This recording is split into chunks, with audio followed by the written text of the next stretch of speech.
Sabda TV. Assalamualaikum warahmatullahi wabarakatuh. Innal hamdalillah nahmaduhu wa nasta'inuhu wa nastaghfiruh wa na'udzu billahi min shururi anfusina wa min sayyiati a'malina man yahdihillahu fala mudilla lahu wa man yudlil fala hadiya lahu. Wa asyhadu an la ilaha illallah wahdahu la syarika lah wa asyhadu anna Muhammadan abduhu wa rasuluh. Qala Allah Ta'ala fi kitabihil karim, ya ayyuhallazina amanu taqullaha haqqa tuqatih wa la tamutunna illa wa antum muslimun, amma ba'd. Kita lanjutkan ayyuhal ikhwah. Kita masuk ke bab keutamaan Al-Quran.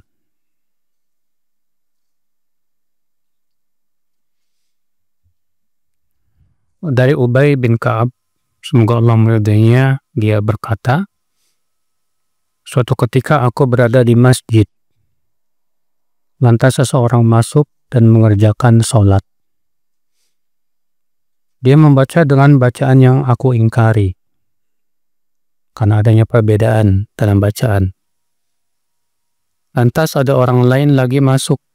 Dia membaca dengan bacaan yang berbeda. Tidak seperti bacaan yang pertama.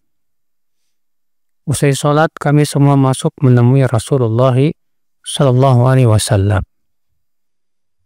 Maka aku mengabarkan bahwa orang ini membaca dengan bacaan yang aku ingkari. Lantas ada lagi yang masuk dan membaca dengan bacaan yang kedua. Ya. Maka ikhwata Islam, saudaraku seiman, rahimani wa rahimakumullah jami'an. Rasulullah SAW sabda, ya Ubay, ursila ilayya anni qari'al Qur'an ala had. Hai Ubay, diwahyukan kepadaku, itu bacalah Al-Quran dengan satu harf, satu huruf, atau bentuk bacaan. Faradatu ilaihi an hawwin ala ummati. Lalu aku berkata kepadanya, berikanlah kemudahan untuk umatku. Faradda ilayya saniyah, iqra'ahu ala harfain.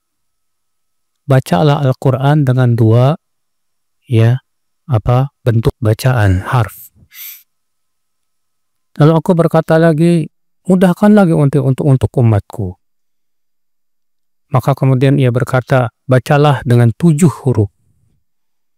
Maka falaka bikulli raddatin raddattukaha mas'alatun tas'aluniha.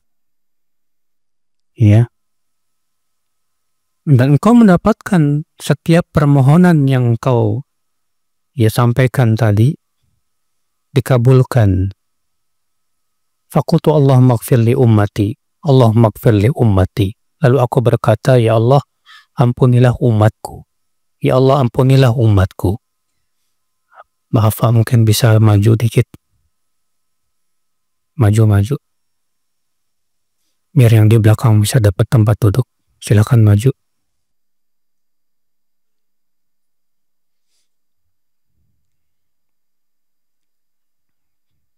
Wa akhartu tsalitsata liyaumin yarghabu ilayya al-khalqu kulluhum hatta Ibrahim.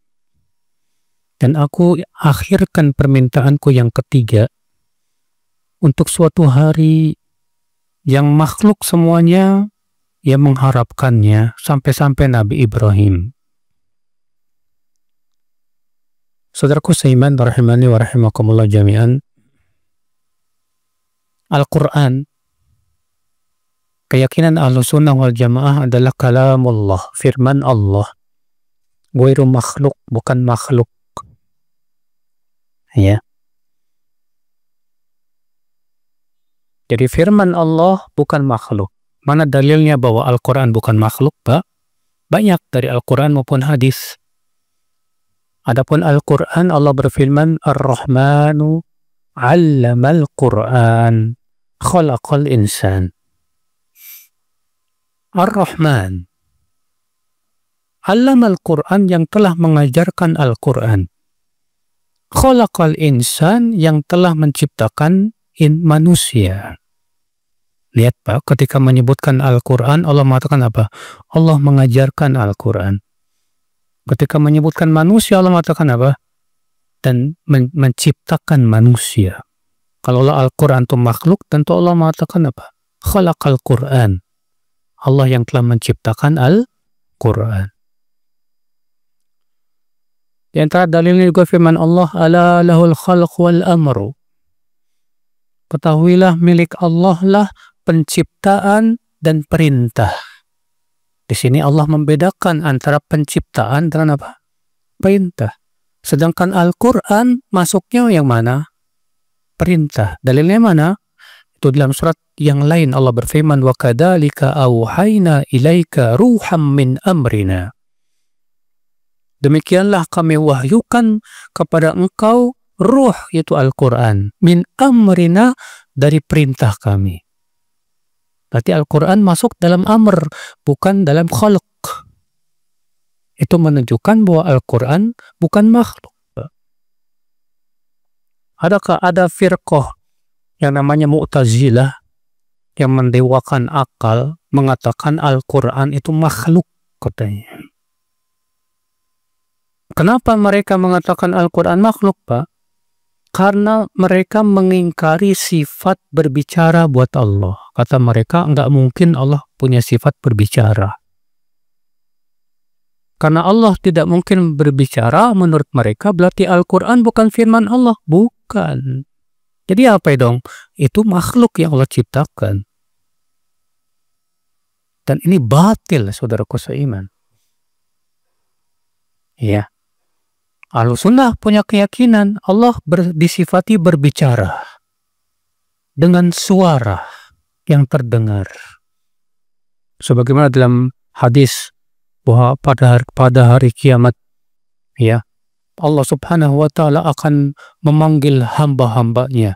Yasma'uhu man ba'ud kama yasma'uhu man qarub.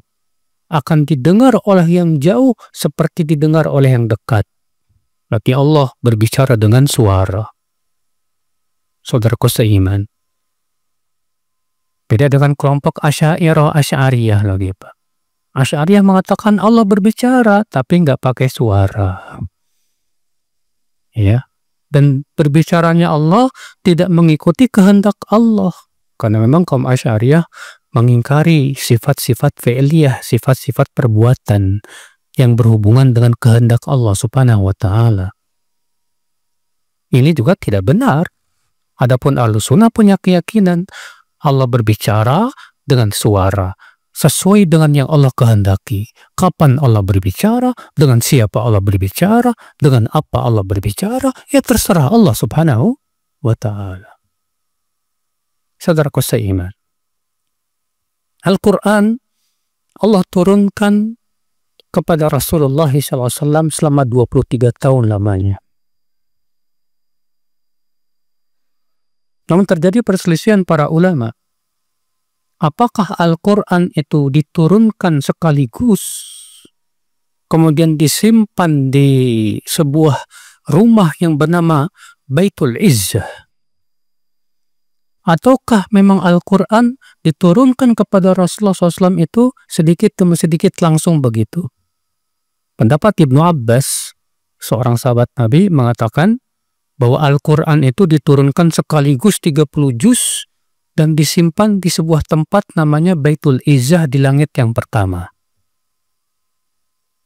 Dari tempat itulah kemudian malaikat Jibril menurunkan ke Rasulullah SAW secara berangsur-angsur selama 23 tahun lamanya sesuai dengan perintah Allah Subhanahu wa Ta'ala.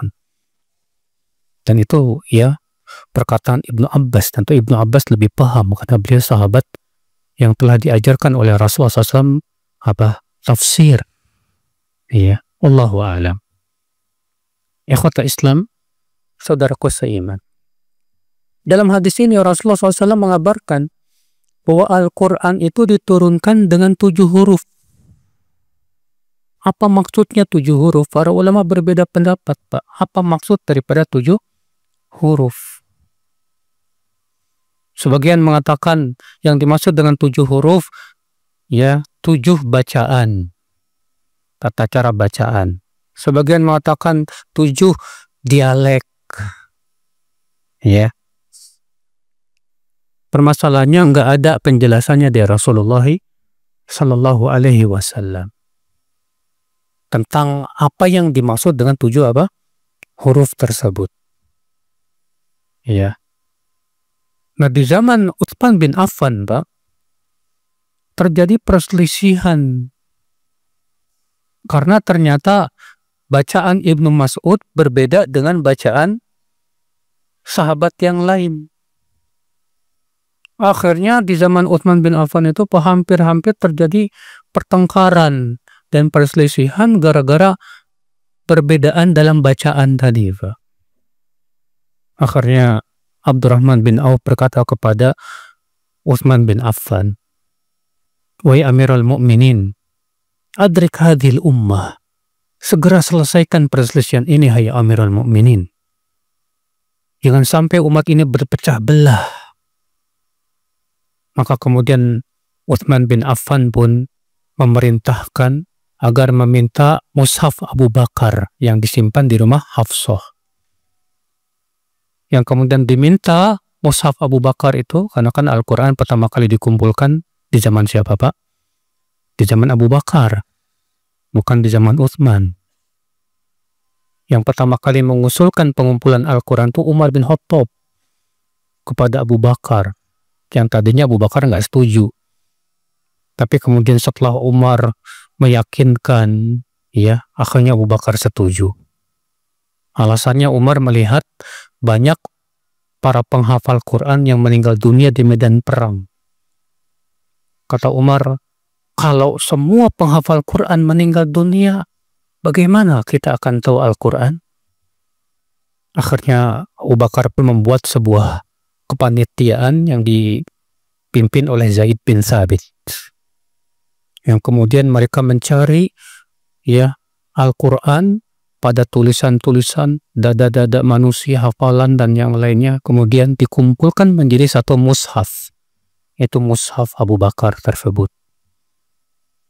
Nah, di zaman Utsman, mushaf itu diminta oleh Utsman dan diperintahkan agar mushaf itu diperbanyak. Dan kembali Zaid bin Thabit ditunjuk oleh Utsman untuk, ya, melakukan sebuah naskh ini. Kata Utsman, kalau kalian berbeda pendapat, kembalikan kepada bahasa Quraisy. Karena Al-Quran diturunkan dengan bahasa mereka. Maka di zaman Utsman pun kemudian ditulis kembali dan dikirimkan ke negeri-negeri dan menyuruh supaya mushaf yang lainnya dibakar. Termasuk ya mushafnya Abdullah bin Mas'ud radhiyallahu anhu wa arba. Yang kemudian mushaf Utsmani itulah yang sampai sekarang, Pak. Sehingga kemudian para ulama, Pak, mensyaratkan bahwa qiraat yang mutawatir itu harus terpenuhi padanya 3 syarat. Qiraat yang benar, yang diterima, yang boleh dibaca dalam sholat adalah qiraat yang terpenuhi padanya 3 syarat. Syarat yang pertama yaitu antakuna muwafiqah lil mushafil utsmani. Qiraat tersebut cocok dan sesuai dengan, ya, mushaf Utsmani. Cocok dan sesuai dengan mushaf apa? Utsmani. Kalau tidak cocok, maka ditolak. Dianggap sebagai qiraat yang syadz, qiraat yang ganjil, yang nyeleneh. Syarat yang kedua, an takuna as-sanad sahihan, an yakuna sanad sahihan. Itu sanad qiraat tersebut sahih, ya, kepada Rasulullah Sallallahu Alaihi Wasallam. Syarat yang ketiga, an tuwafiq wajhan min wujuhil arabiyyah walau ihtimalan, yaitu cocok sesuai dengan bahasa Arab yang fasih walaupun dari satu sisi, walaupun satu sisi itu yang lemah.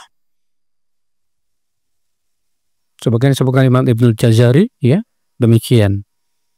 Wah, ini 3 syarat disebut qiraat tersebut, qiraat yang diterima, yang boleh dibaca di dalam sholat, Pak. Yang kemudian, Pak, terkenal dalam Islam itu ada berapa qiraat? Yang terkenal 7, tapi sebetulnya lebih. Ada 10 qiraat, bahkan 11 qiraat yang disebut oleh para ulama sebagai qiraat mutawatir. Kalau kita, orang Indonesia biasanya pakai qiraat apa, Pak? Hafs bin Asim. Ya. Dan memang mayoritas umat Islam di dunia baca qiraat ini, Hafs an Asim. Di Saudi juga. Kalau di Afrika rata-rata qiraatnya Warsh an Asim. Antum pernah nggak dengar ada orang baca wadduha, wadduhi, wallaili idza saji, di eein kayak orang Betawi gitu, Pak. Ma wadda'aka rabbuka wa ma qali, walal akhiratu khairul laka minal ule. Ya. Saya pernah ada 2 orang lagi bertengkar gara-gara qiraat itu, dia lihat di YouTube. Ini gimana sih ini bacaan? Kok seenaknya aja baca pakai orang kayak orang Betawi, katanya. Terus saya datang, ya, terus dia bilang, gimana Pak Ustadz, ini kok bacaannya gini? Pak, ini namanya qiraat Warsh. Iya. Oh, apa itu qiraat Warsh? Jadi Al-Quran itu, ya, para ulama banyak mempelajari qiraat-qiraat. Nah, qiraat yang mutawatir yang terkenal itu ada 10 qiraat. Di antaranya qiraat Hafs, qiraat Warsh, qiraat Hamzah, ya, dan yang lainnya. Nah, ini qiraat Warsh namanya, Pak. Kalau di Indonesia yang suka baca qiraat Warsh, Pak Muammar tuh, Muammar. Siapa Muammar? Muammar ZA. Muammar ZA tuh ada tuh bacaan khusus qiraat Warsh. Antum cari aja di YouTube qiraat Warsh. Antum dengerin. Memang agak beda, Pak. Kalau kita, makanya hukum-hukum tajwid qiraat Warsh lebih 2 kali lipat lebih tebal daripada qiraat Hafs. Nah, 10 qiraat ini semua ada dalam mushaf Utsmani. Semua ada dalam mushaf Utsmani. Makanya salah besar orang yang menafsirkan yang dimaksud dengan 7 huruf itu adalah 7 qiraat, salah besar. Ya, bukan 7 qiraat. Ya. Justru qiraat yang mutawatir itu lebih dari 7, ada 10 bahkan 11 qiraat sebenarnya dikatakan oleh Syekh Muhammad Al-Amin Asy-Syanqiti rahimahullah. Ikhwatul Islam, saudaraku seiman. Nah, akhwat Islam, saudaraku seiman. Jadi inilah Al-Quran. Allah turunkan ya dengan 7 huruf. Yang kemudian di zaman Utsman dijadikan jadikan 1 huruf agar orang-orang tidak berselisih. Yang mencakup padanya tadi qiraat-qiraat tersebut. Wallahu a'lam. Saudaraku seiman, rahimani wa rahimakumullah jami'an. Hadis ini kita ambil faidah yang kedua, ya akhi. Hadis ini menunjukkan rahmat wa Rasulullah SAW li ummatih. Kasih sayang Rasulullah kepada umatnya. Di mana Rasulullah SAW tadinya disuruh membaca Al-Quran dengan 1 huruf. Tapi Rasulullah minta ditambahkan lagi supaya memudahkan umatnya. Ditambahkan lagi sampai 7 huruf. Ini menunjukkan betapa Rasulullah SAW tidak ingin menyusahkan umatnya. Makanya disebut dalam Al-Quran sifat Rasulullah bagaimana, Pak? Ya, bil mu'minina ra'ufur rahim. Beliau itu kepada kaum mukminin rauf, kasih dan sayang. Masya Allah. Di antara kasih sayang Rasulullah SAW apa, Pak? Tidak ingin menyusahkan umatnya. Ketika Isra Mi'raj, pertama kali Allah wajibkan berapa? Salat 50 rakaat. Allahu Akbar. Maka Rasulullah minta keringanan sampai akhirnya Allah pun jadikan lima waktu saja. Tadinya 50 waktu dijadikan 5 waktu saja. Iya. Saudaraku seiman. Faedah yang ketiga, akal Islam, saudaraku seiman. Hadis ini menunjukkan yaitu isbatus syafa'ah, penetapan akan syafaat Rasulullah SAW. Karena Nabi SAW mengakhirkan doa untuk umatnya itu.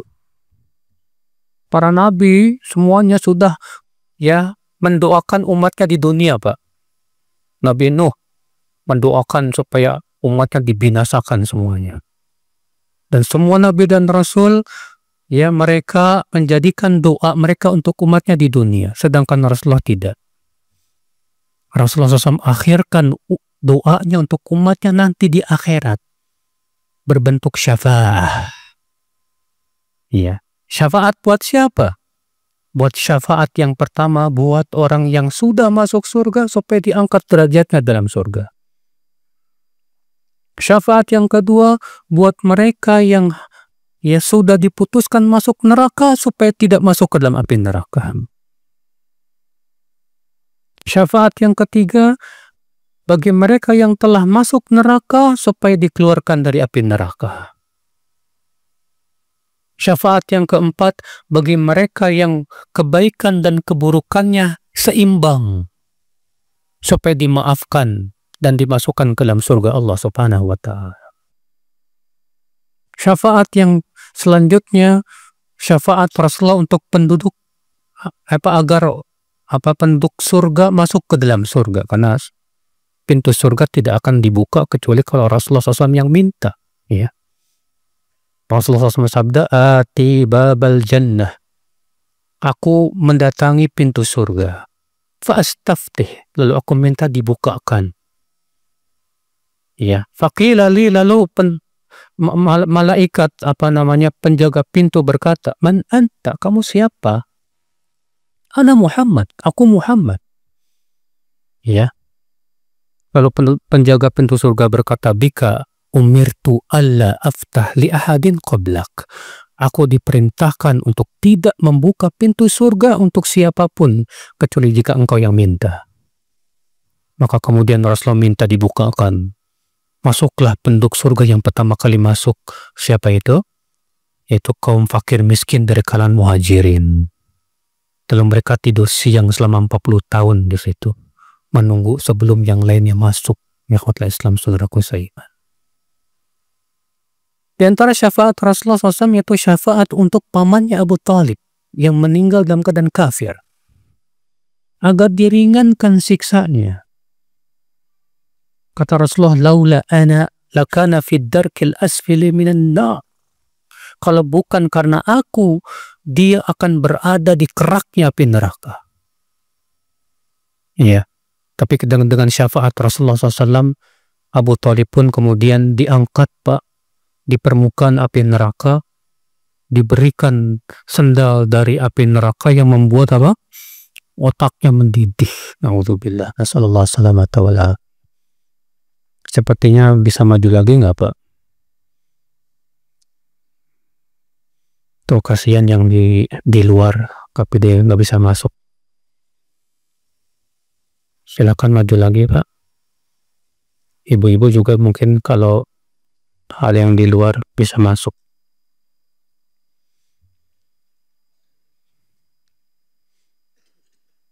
Hadis berikutnya, hadis yang diriwayatkan oleh Abu Hurairah. Dan Nabi SAW bersabda, "Yaji'ul Qur'anu yawmal qiyamah fayaqul, ya Rabbi halli, fayulbasu tajal karamah, thumma yaqul, ya Rabbi zidhu, fayulbasu hullatul karamah, thumma yaqul, ya Rabbi irdu anhu, fayardu anhu fayuqalu lah, iqra warqa, wa tuzadu bikulli ayatin hasanah." Al-Quran akan datang pada hari kiamat. Al-Quran datang pada hari kiamat. Nah ini, Pak, kata-kata ini, hadis ini dijadikan dalil oleh orang Mu'tazilah untuk meyakini bahwa Al-Quran makhluk. Katanya Al-Quran datang, berarti itu makhluk. Dibantah oleh Ahlussunnah, tidak. Yang dimaksud dengan Al-Quran di sini yaitu apa? Perbuatan membaca, itu pahalanya. Karena Al-Quran dalam bahasa Arab itu masdar. Sedangkan masdar menunjukkan kepada dua. Pertama, perbuatannya. Yang kedua, hakikat daripada apa? Yang dibaca. Ya. Contoh misalnya Pak. Memukul, masdarnya apa? Pukulan.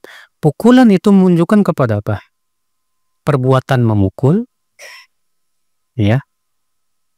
Demikian pula kepada hakikat pukulan itu. Al-Quran, ya, dimutlakan kepada dua juga. Yang pertama, perbuatan membaca. Yang kedua, yaitu Al-Quran yang merupakan firman Allah Subhanahu wa Ta'ala. Nah, firman Allah bukan makhluk. Adapun perbuatan manusia membaca Al-Quran, perbuatannya apa? Makhluk. Paham tidak, Pak? Iya. Nah, ini jawaban sebagian ulama terhadap hadis ini. Al-Quran akan datang pada hari kiamat. Lalu Al-Quran berkata, Ya Rabb, ya, beri dia hiasan kepada penghafal Quran. Lalu kemudian diberikanlah kepada dia, ya, penghafal Quran itu mahkota kemuliaan. Kemudian Al-Quran berkata lagi, Ya Rabb, zidhu, tambahkan lagi ya Allah.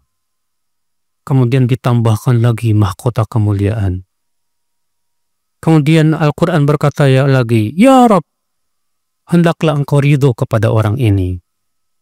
Maka Allah pun ridho kepadanya. Lalu dikatakan kepadanya, bacalah. Ya. Dan warqa, naiklah. Dan di setiap ayatnya ditambahkan satu kebaikan. Ya. Hadis ini saudaraku seiman menunjukkan keutamaan apa Pak? Keutamaan penghafal Quran. Orang yang menghafal Al-Quran, kelak pada hari kiamat, dia akan diberikan mahkota kemuliaan. Masya Allah. Tapi ini dengan syarat Pak. Syaratnya dia mengamalkannya. Adapun kalau dia hafal Quran, dia nggak mengamalkan, dia akan diadab dalam kuburnya. Sebagaimana dalam hadis yang pernah baca dulu ya, tentang mimpi Rasulullah SAW, di mana Rasulullah SAW melewati orang yang tidur telentang lalu kepala dihancurkan dengan batu. Ya. Kemudian kepalanya bagus lagi, dihancurkan lagi terus. Maka Rasulullah bertanya, siapa dia? Apa kata dua malaikat itu? Rajulun qad atahu Allahul Quran. Itu orang yang sudah diberikan oleh Allah Al-Quran. Fanama anhu wa taraka shalah au kama qala. Tapi dia tidur dari Al-Quran, tidak mengamalkannya, bahkan meninggalkan sholat. Gara-gara itu dia diadab dalam kuburnya. Ya. Ini bagi mereka yang sudah diberikan oleh Allah kemudahan untuk menghafal Quran, mempelajari Quran, tapi malah tidak apa? Diamalkan. Adapun mereka yang diberikan oleh Allah Al-Quran, dan dia mengamalkannya, Masya Allah, akan diberikan apa? Mahkota kemuliaan, Pak. Sambil dikatakan kepada dia, Iqra, wartaqi, warattil kama kunta turattil fid dunya, fa inna manjilataka fil jannah inda akhir ayatin qara'taha. Bacalah, dan naiklah, dan tartilkan sebagaimana kamu mentartilkannya di dunia. Karena kedudukanmu di surga, di sisi ayat terakhir yang kamu hafal. Masya Allah Pak.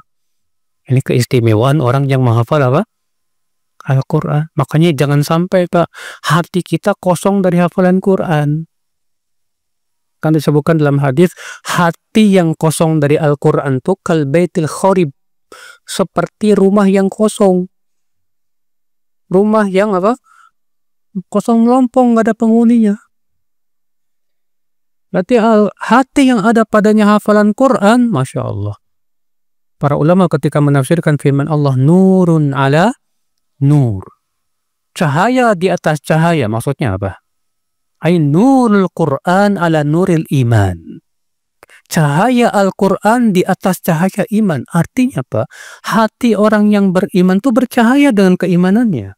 Ditambah dengan Al-Quran, bertambah lagi cahaya. Masya Allah. Dari itu ya akal Islam ya, kita berusaha berlomba-lomba ngapalin Quran, Pak. Bukan ngapalin koran. Apalagi yang masih pada muda ini ya, yang otaknya masih fresh. Gunakan kesempatan kalian untuk ngapalin Quran, Allah. Kalau udah tua, matanya ente sama yang tua tuh. Ngapalin Quran susah, ya Allah. Hafal ayat pertama, masuk ayat kedua.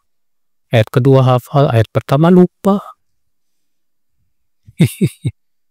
Ya. Ikhwata Islam saudaraku seiman. Walaupun juga yang sudah tua nggak boleh putus asa, nggak. Karena dulu waktu saya kuliah di Madinah, Pak, saya melihat setiap kali pergi ke Masjid Nabawi, di satu tempat orang tua gitu, Pak. Lalu saya duduk nanya, Syekh, kamu saya lihat selalu di sini. Iya, saya sedang ngapalin Quran. Berapa umur antum? 70 tahun. Iya. Selama ini saya sibuk cari duit kerja. Sekarang sudah saya pensiun. Saya pengen fokus ngapalin Quran. Subhanallah, Pak. Tiap hari dia berada di Masjid Nabawi. Hanya untuk menghafal Quran. Gitu.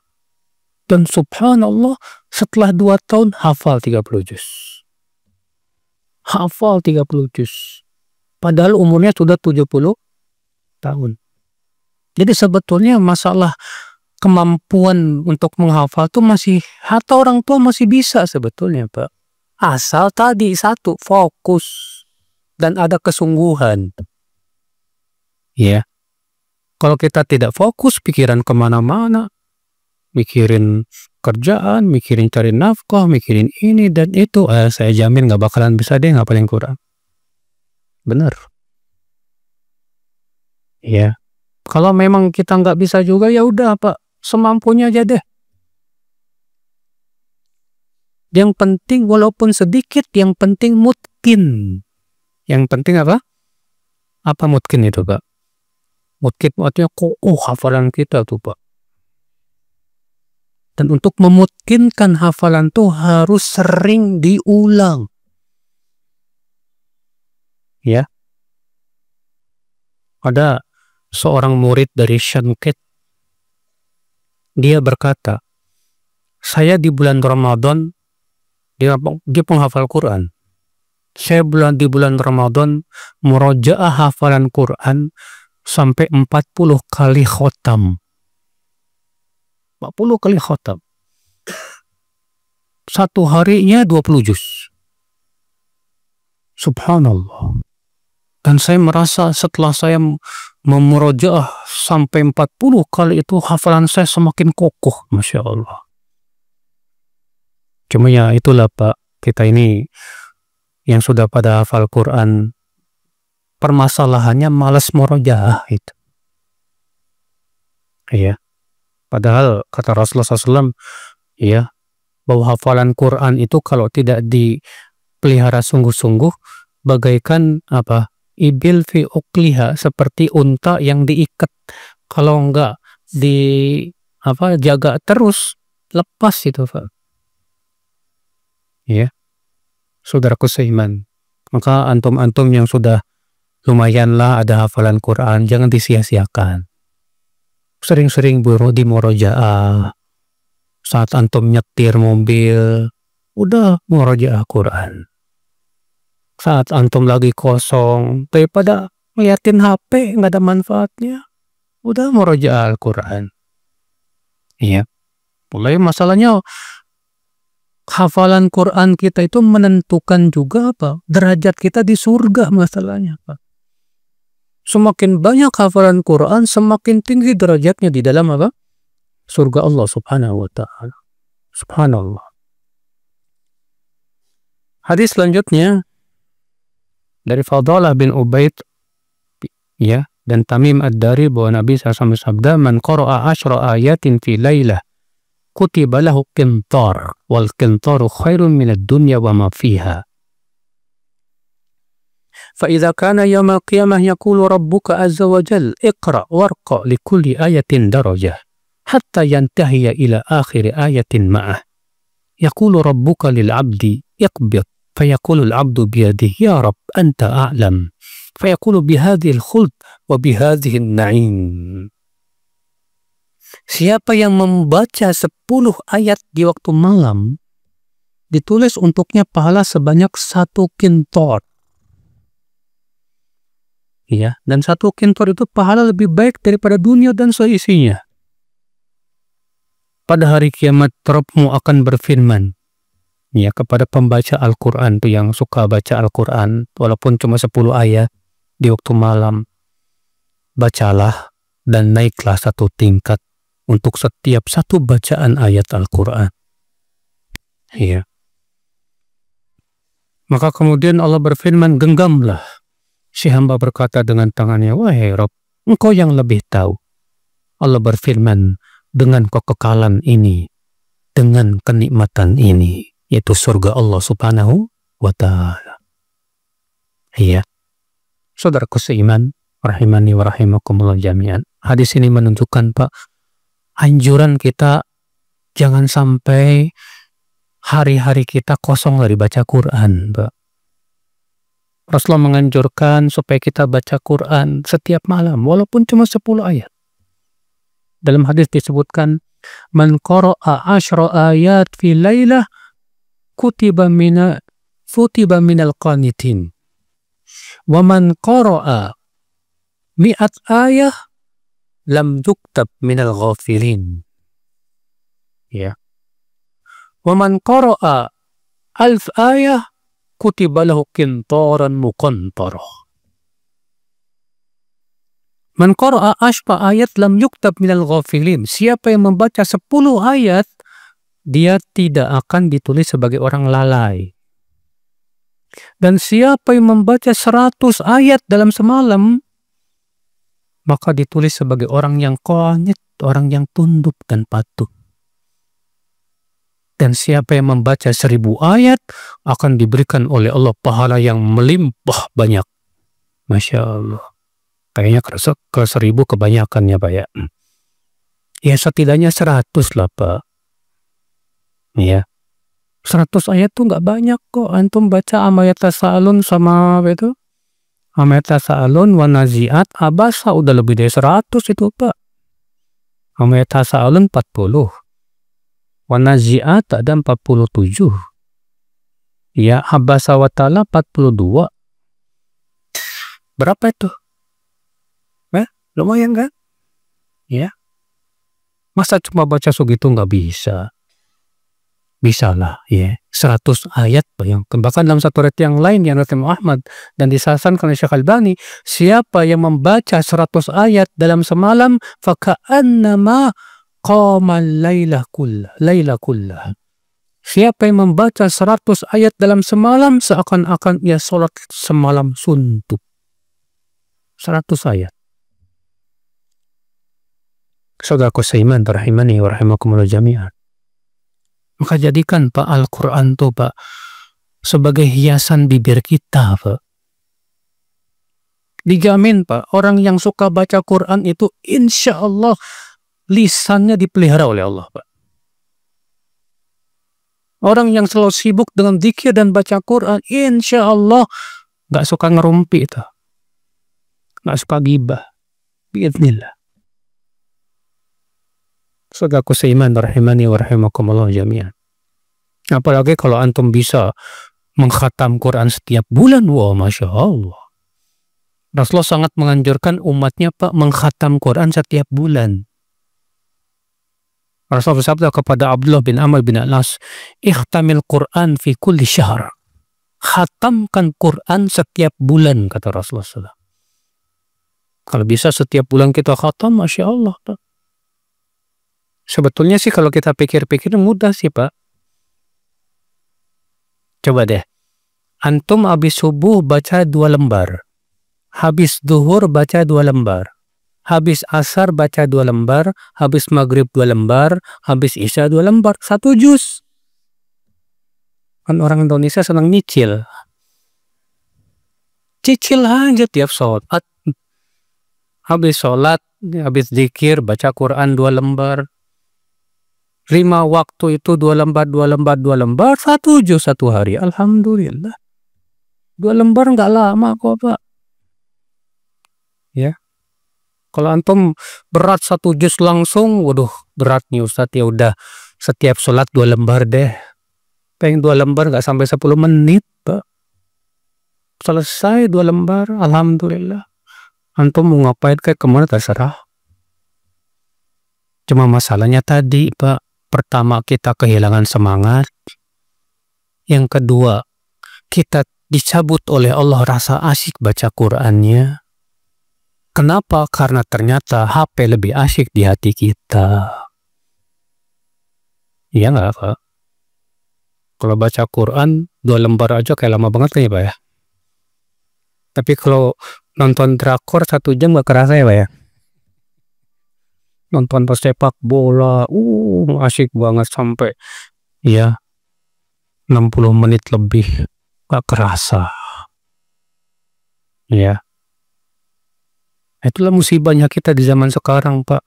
Zaman sekarang ini banyak banget penghalang kita dari Al-Quran Pak.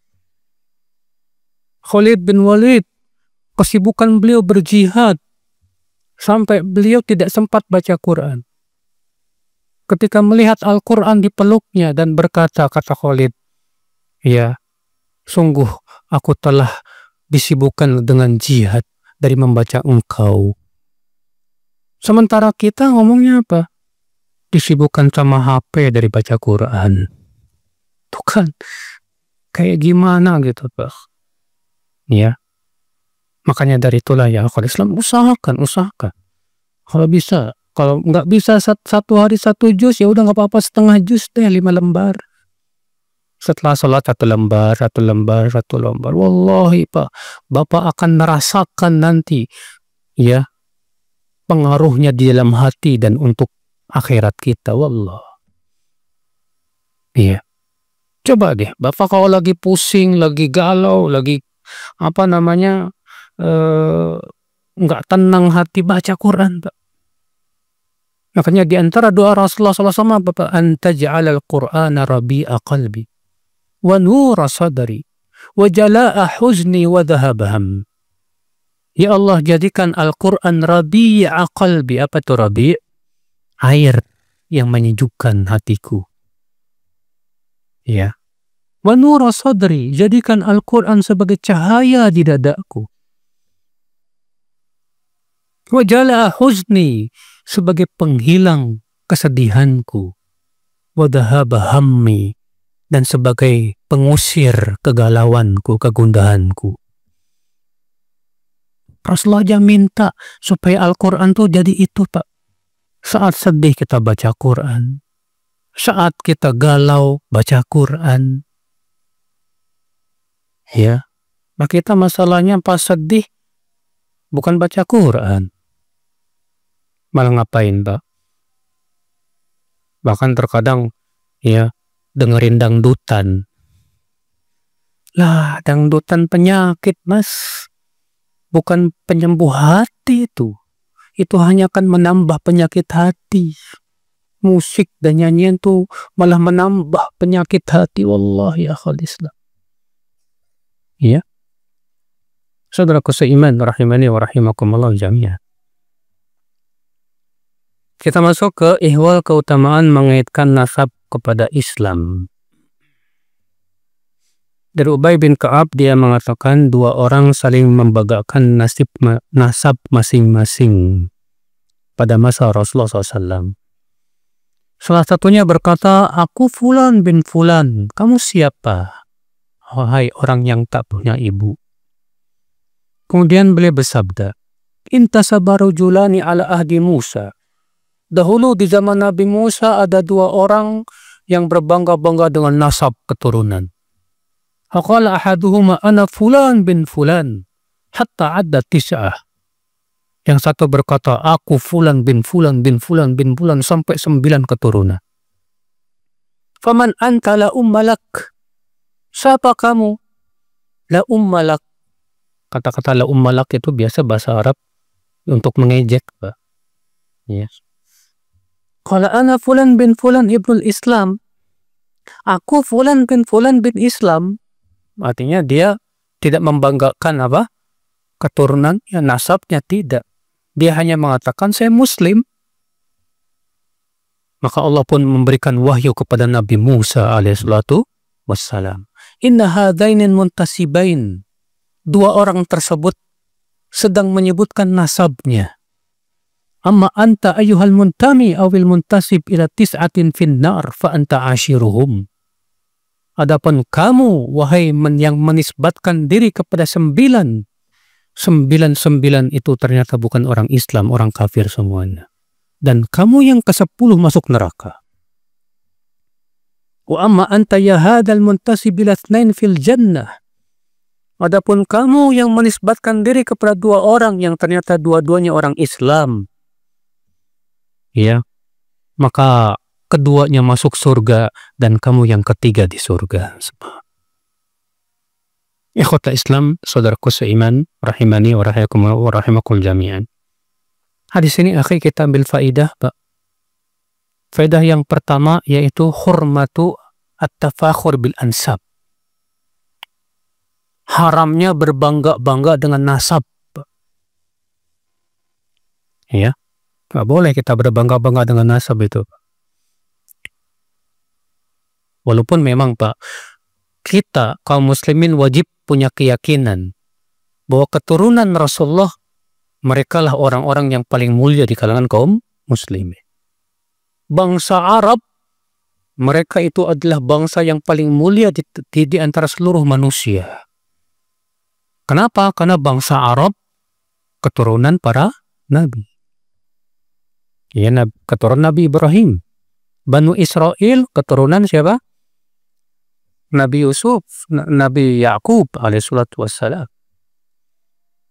Namun Pak, ya, keturunan itu, nasab itu bermanfaat kalau memang semuanya orang-orang soleh bertakwa kepada Allah.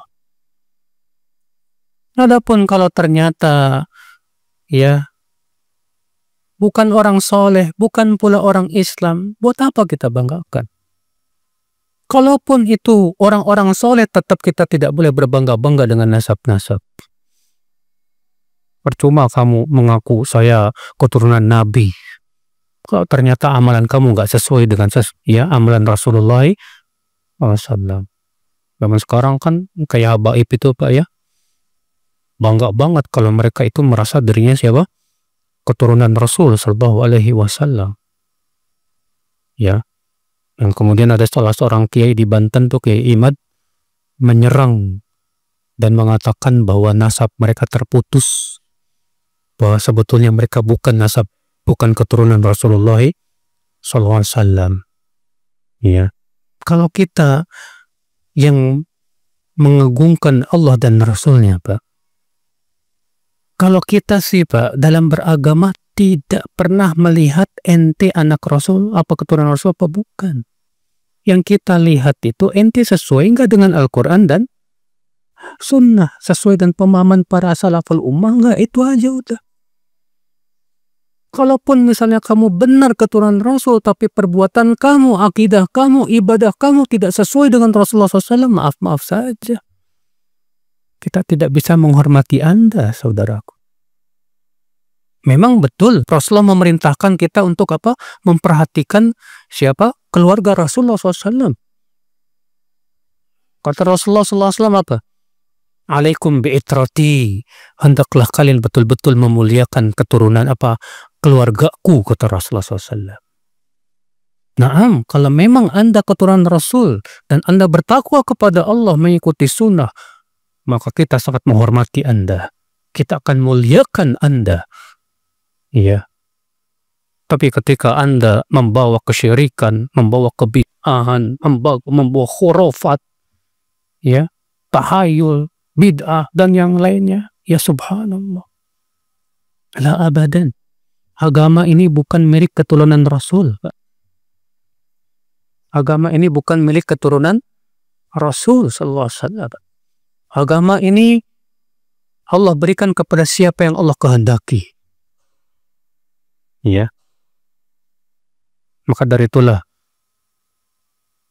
kewajiban kita sebagai Ahlussunnah wal Jamaah, Bapak sekalian, memahami bahwa sebatas dia seorang keturunan Rasul, naam, kita hormati, kita muliakan. Tapi harus disertai dengan ketakwaan kepada Allah Subhanahu wa Ta'ala. Hadis ini akhul Islam, ya, kita ambil faidah selanjutnya. Hadis ini menunjukkan Bapak sekalian bahwa perbuatan Nabi atau syariat Nabi terdahulu itu hujjah kalau sesuai dengan syariat Islam. Makanya kata para ulama, syariat para Nabi terdahulu ada 3 keadaan. Keadaan yang pertama, syariat Nabi terdahulu yang disetujui oleh syariat Nabi Muhammad SAW. Maka itu menjadi syariat kita. Yang kedua, syariat para Nabi terdahulu yang sudah dihapus oleh syariat Nabi Muhammad SAW. Maka tidak boleh diamalkan. Yang ketiga, syariat yang tidak ada, ya, dalil yang menunjukkan apakah itu dihapus atau ditetapkan. Yang seperti ini menjadi perselisihan para ulama. Apakah itu kita amalkan atau tidak? Wallahu a'lam, yang rajih tetap kita amalkan berdasarkan firman Allah, fabihudahu muqtadih. Dengan hidayah mereka lah hendaklah kamu ikuti. Wallahu a'lam. Saudaraku seiman, rahimani wa rahimakumullah jami'an. Hadis yang terakhir, Bapak sekalian, yang kita akan bahas pada hari ini, hadis 539. Ikhwal, seorang hamba yang mencari keridhaan Allah. Dari Thauban, dari Nabi Muhammad SAW, beliau bersabda, innal abda la yaltamisu mardata Allah wa la yazaluk bidzalik. Seorang hamba terus-menerus mencari ridho Allah, dan ia terus berusaha untuk mencari ridho Allah. Fayaqulu Allahu azza wa jalla li Jibril.